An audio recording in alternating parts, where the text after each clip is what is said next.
Welcome, ladies and gentlemen, to another exciting episode of This Is Our Life. So, we have started an experiment.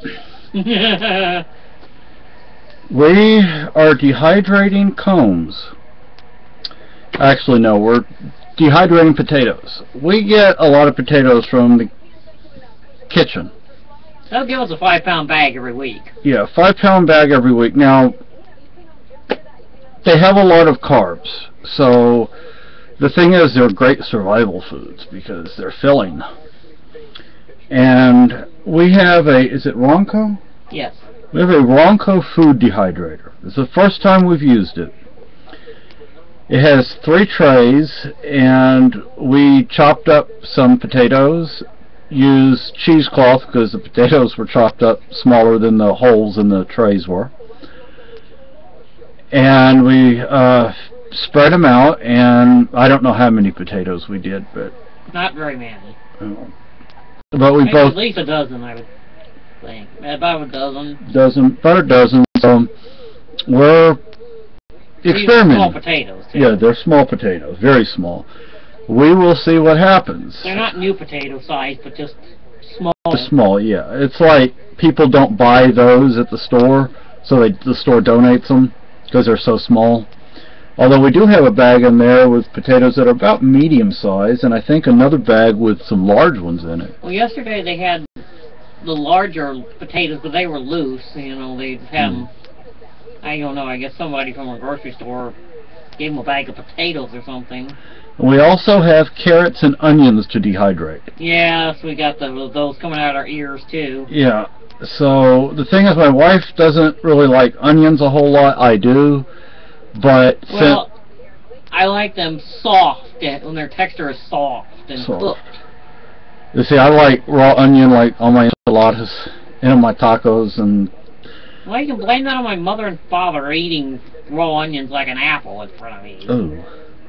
Well, so we'll see how this works. We'll show you some. We'll bring some in here maybe and show you once they're dehydrated. I don't even know how long we're supposed to keep them in there. Probably for a long time, because was it the potatoes? There was something we were going to dehydrate. Oh, the eggs. But we need parchment paper for the eggs, and we don't have any eggs to dehydrate right now anyway. But if we had chickens, we would have plenty of eggs to. Yeah. See, one thing we would like to do. See, there's a neighbor, sort of a neighbor, on School Street. They have a garage. It's a gambrel roof, and it's a 2-car garage. We could buy something like that if we had the land and if we had the money, which we have neither. We could buy something like that, and I could fix it up into a house for us. We wouldn't even need something that large. There's somebody else on the same street, but still on School Street, but in the other direction. They have a 1-car garage. It looks like a barn, gambrel roof, with a entry door on the side that's like an extra door. And with the winters up here, it's nice to have that because it helps insulate. You could have like 2 doors to go inside, not double doors, but you have 2 doors. One door you go into like an airlock, and then the other door you go into the house. And that way it helps with insulating during the winter.